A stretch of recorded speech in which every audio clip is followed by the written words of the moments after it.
This is the Chiefs official podcast network. Take advantage of the day. When you get an opportunity in this game, you make a play. The playmakers on three. 1, 2, 3. Touchdown, Kansas City! The Chiefs are right in the thick of it, baby!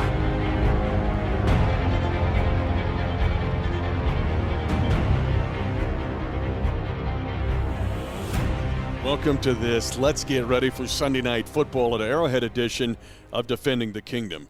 And by the way, a reminder that our Defending the Kingdom show and our podcast network is brought to you by the limited edition 360 Vodka Chiefs commemorative bottle, now available in stores. 360 Vodka is Kansas City's hometown vodka and the official vodka of the Kansas City Chiefs. Your game day cocktails, game night cocktails in this instance, are covered with 360 Vodka. Grab a bottle for your next tailgate or watch party, which would be this Sunday night against the Indianapolis Colts. Mitch Holthus with you, voice of the Chiefs, and 10-year National Football League veteran, the shop, Shawn Barber. All right, Sunday Night Football is the now centerpiece stage of the league. The whole league has already played, but then they kind of exhale and like, who's on? Mm-hmm. But I talked to Andy Reid earlier this week about it. It's actually a showcase of a lot of things. And for the Chiefs, it's almost a showcase of their entire program, meaning guys in equipment, guys in training, guys that are quality control on the staff. Their families all know that the Chiefs are on Sunday night. Here it is, bright lights, showcase, handling that, and doing it in a proper way. Man, even coming to the stadium today, having a chance to see the trucks unload, the 18-wheelers, Sunday Night Football, Tafoya, and all the list of all the crew members are going to be there. It was amazing. I started to get a little goosebumps just watching the 18-wheelers, the trucks unload in the parking lot as they prepare. But you mentioned it, man. Sunday Night Football, it's only one game on the stage on a national level. All eyes on me.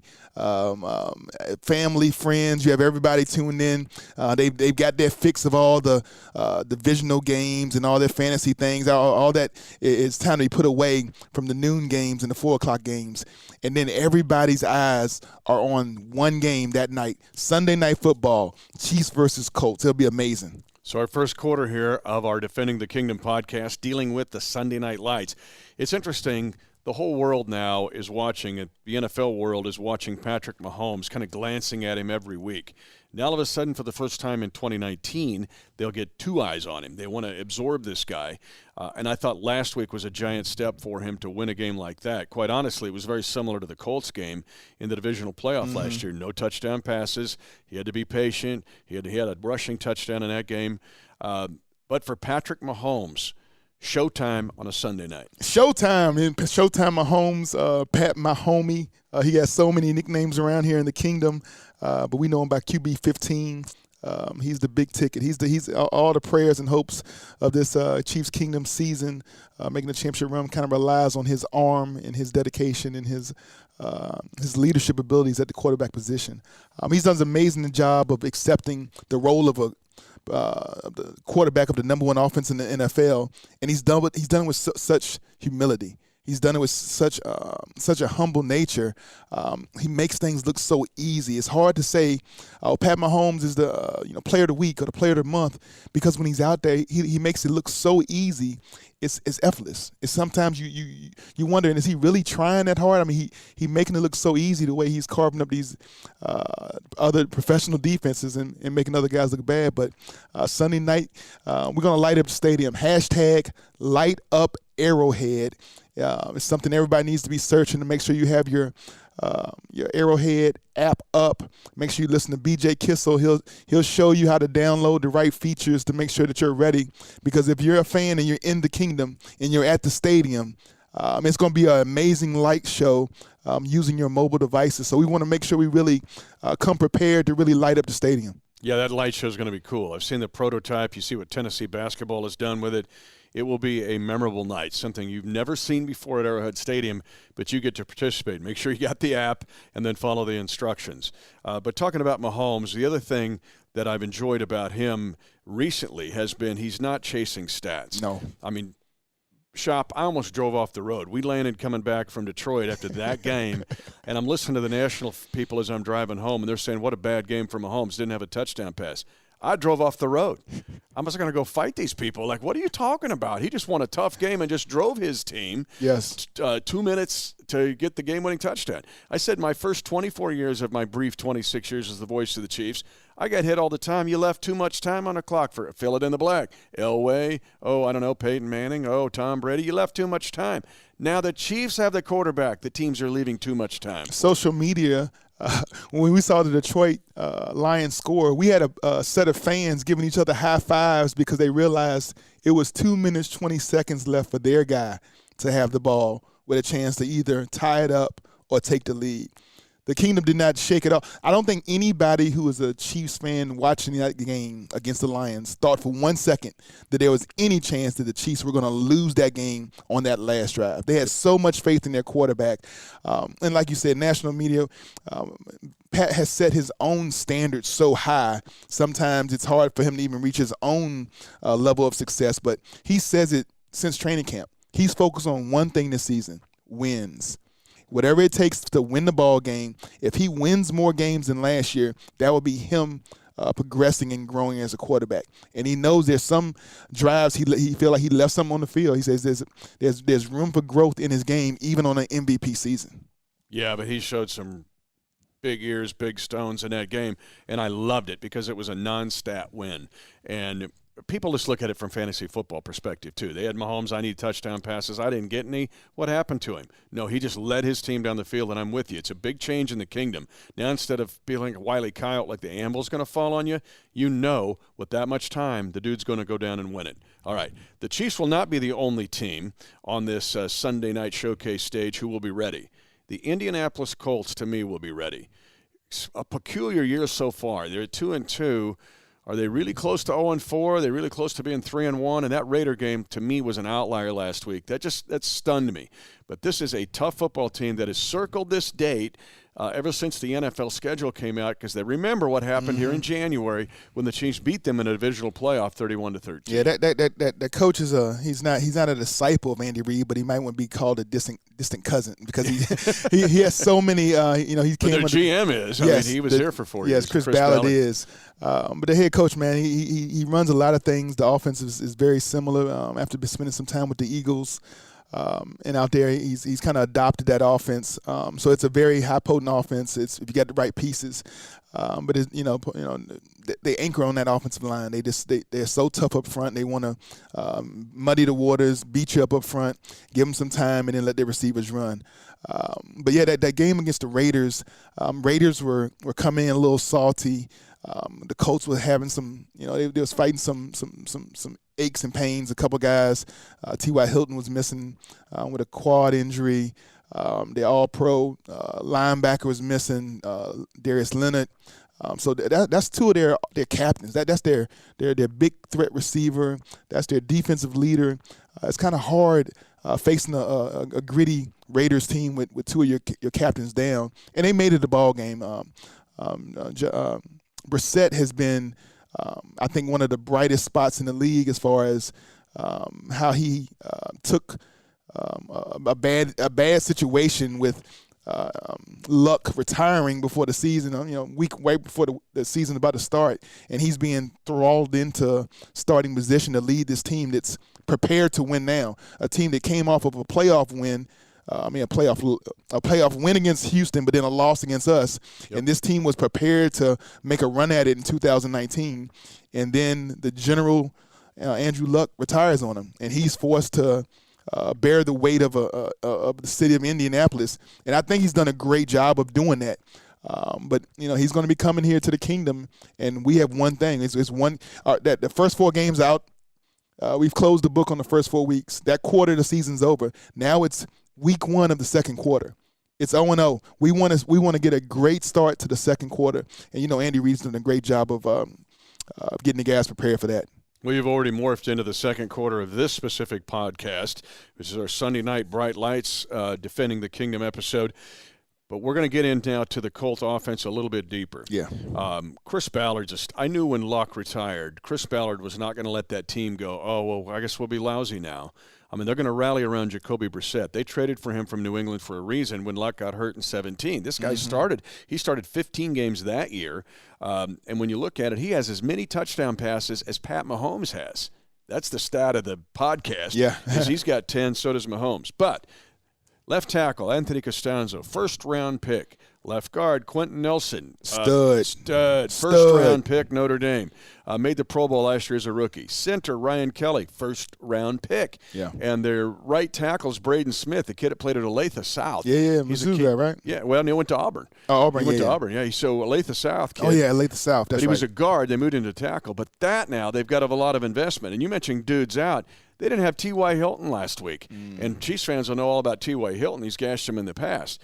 But I'm going to bring up in this second quarter to you a guy that played 10 years in this league at linebacker, their run game. Yeah. Because to me, this Colts run game, Shop, can hit you with a home run. Marlon Mack, 63-yard touchdown against the Chargers.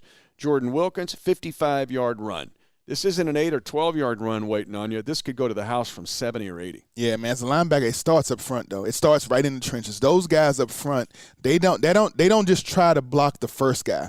They block at every level. They're always climbing to the next level, trying to cut you off, because they know the theory, the philosophy about a trap inside running game is that if we can make one guy miss and everybody upfield blocking, that's how you get 20-yard, 30-yard, 40-yard rushing touchdowns. It's by those downfield home run blocks that sets those running backs free. So at the line, they're very well coached. They take the correct steps.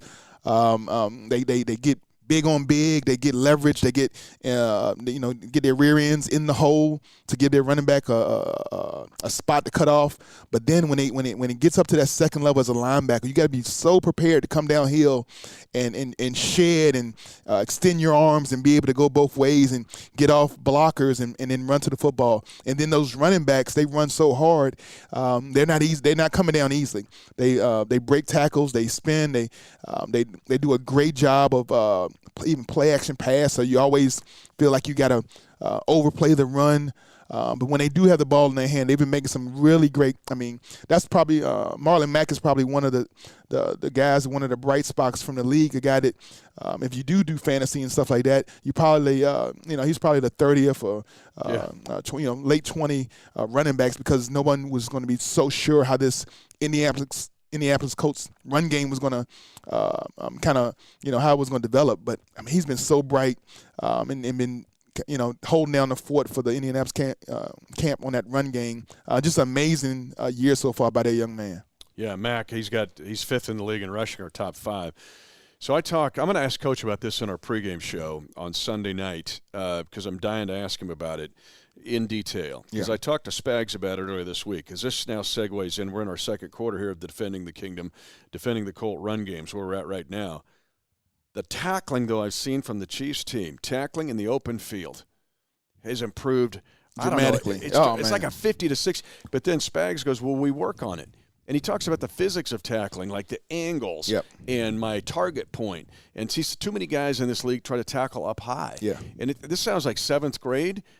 But honestly, right now, how much improvement have you seen in the Chiefs just tackling? Hey, man, it's simple. Knock the pins out. I remember him telling me that when I played for him in Philadelphia. Hey, man, some of these running backs, they're built different today. They're built to break tackles. They're wide. They have great balance.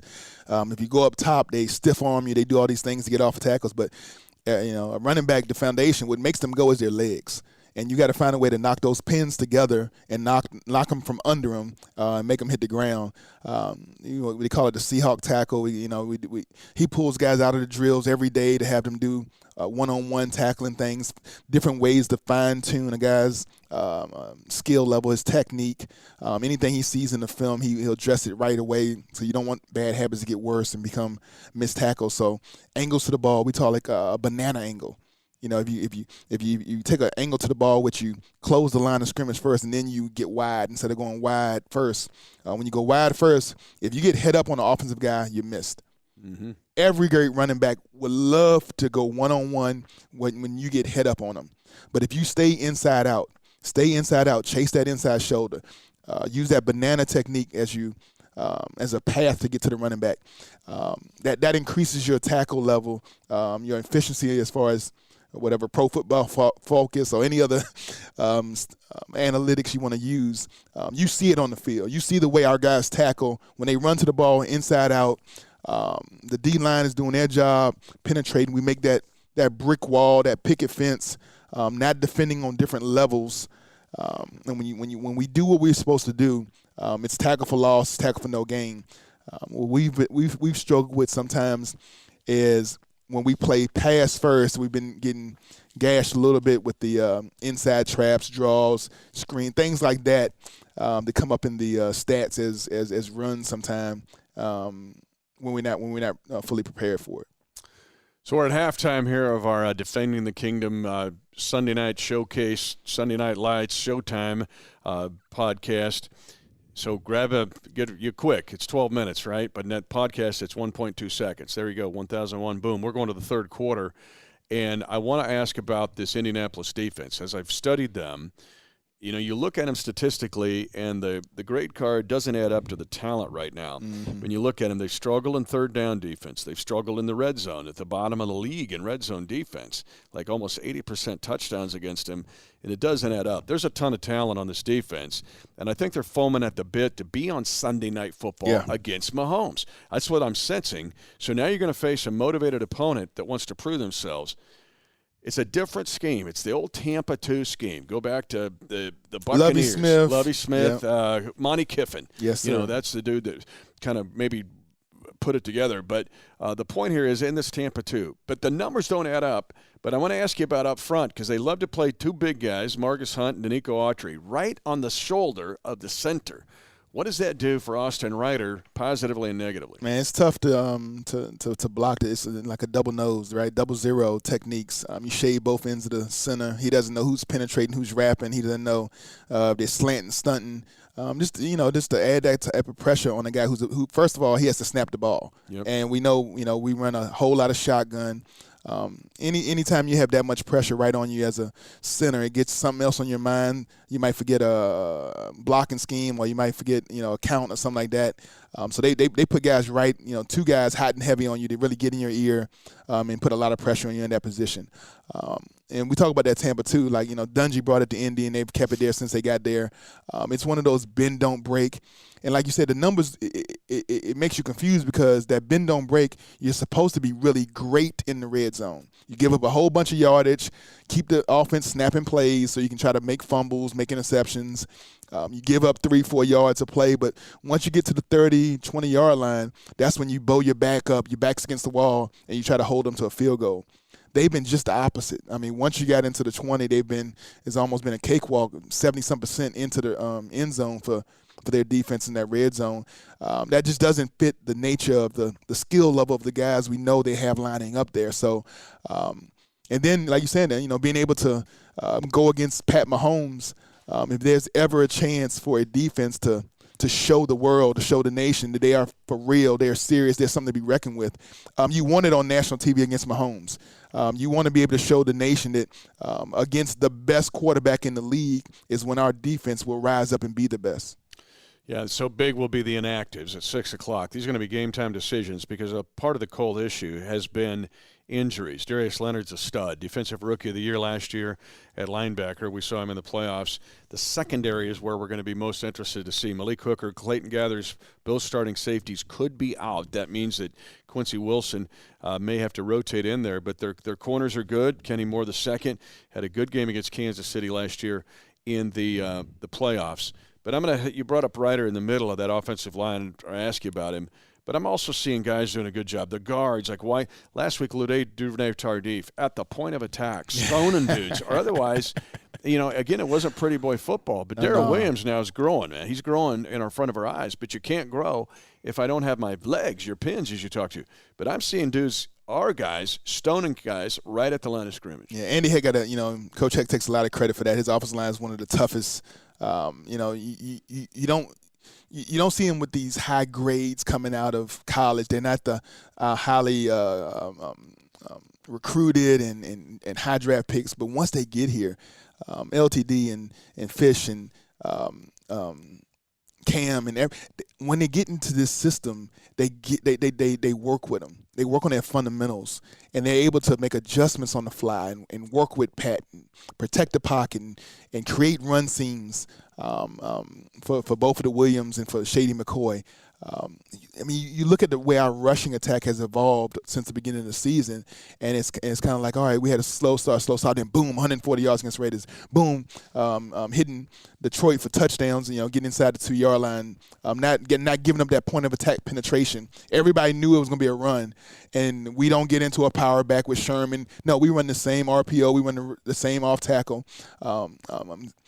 Utilizing Shady McCoys and Williams, they have such great vision from running back position.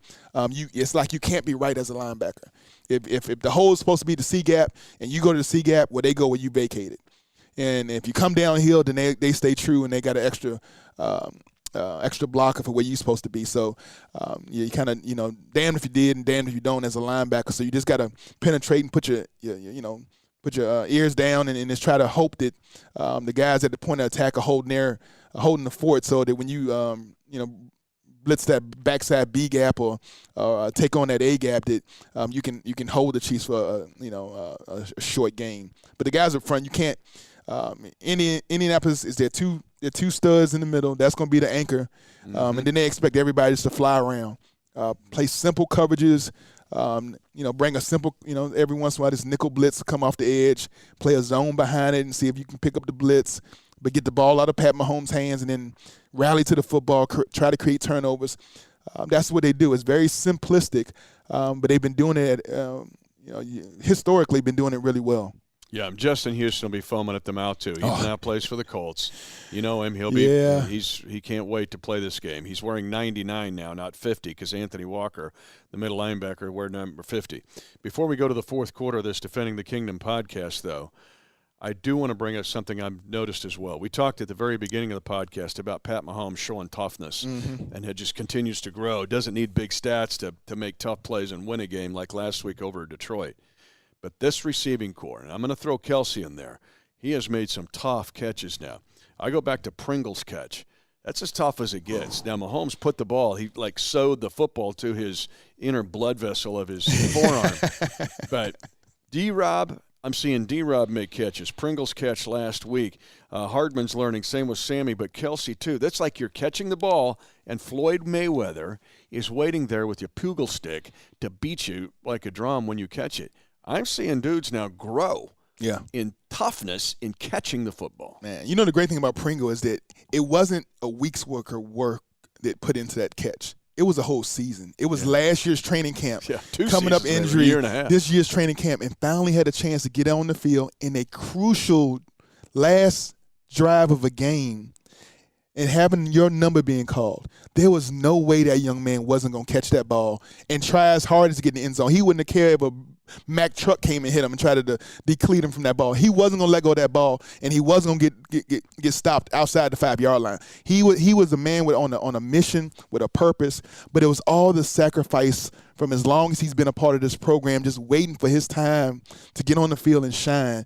And we see it, this player after player. We call it the next man up, people stepping up. With Cheater being down for a few weeks, we've had a different guy each week. First week it was Sammy Watkins. Then it was McCole Hardman. Then it was D-Rob. This time it was Pringle in crunch time. And collectively, whenever they're asked to do something, that receiver core as a group of guys have played so big. We can include Kelsey as a receiver because that's what he does best. But that collective 5 or 6 players have been such an awesome weapon for the Kingdom to use. And Pat Mahomes has said, if you listen to the franchise, all we got to do is what we do.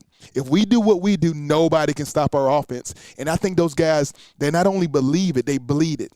They're willing to go out there, blood, sweat, and tears, do whatever they got to do their jobs to get there, to progress that ball first down, and then the opportunity for a touchdown.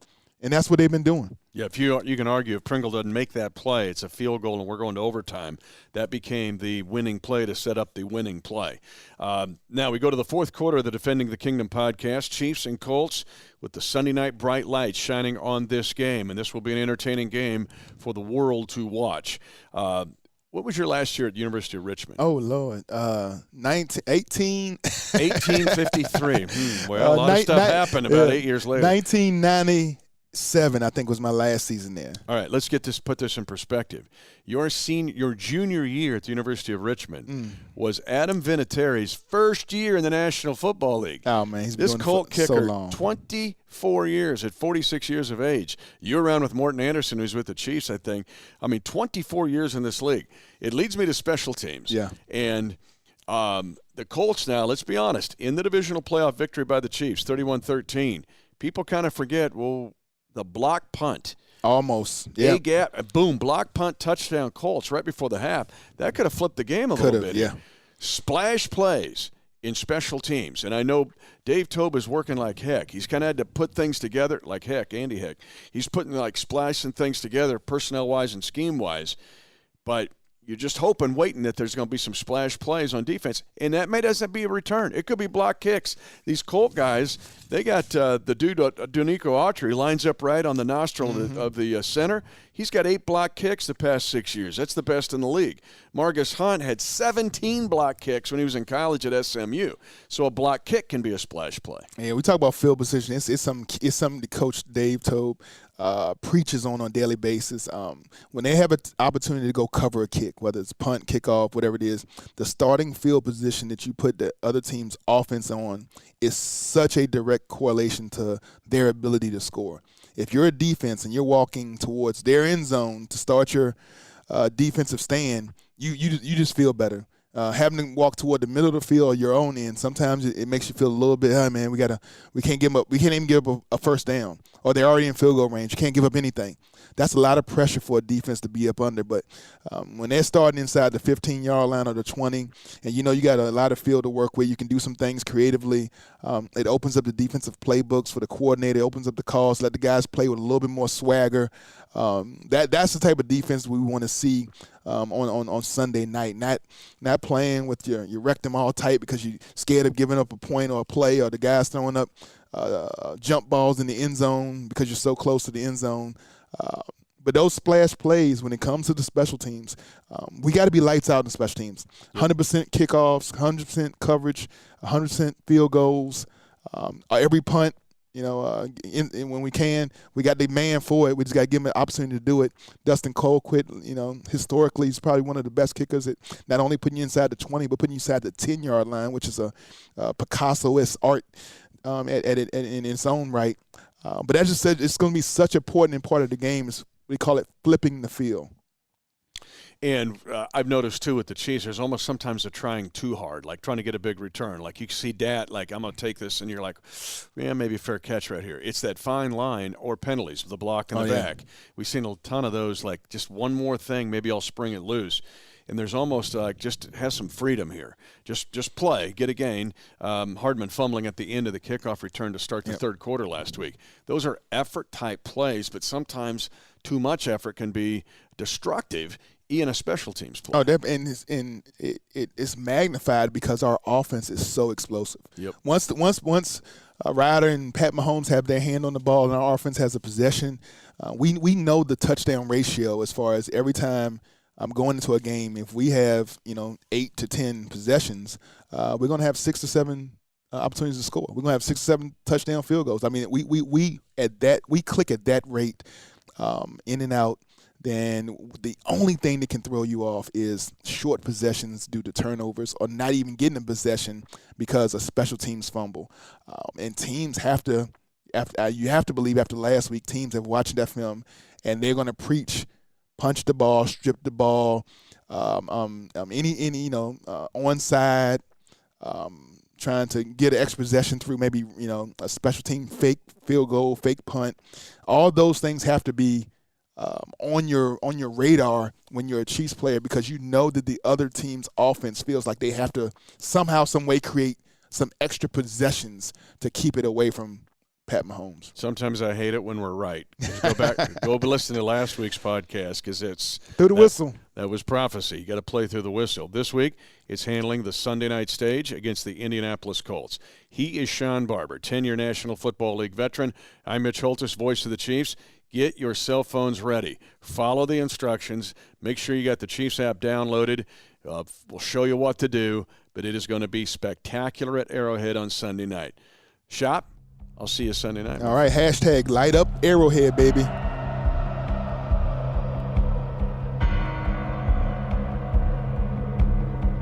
Thanks for listening to the Chiefs Official Podcast Network. 10-5, touchdown! Lock it down! And the celebration begins at Arrowhead.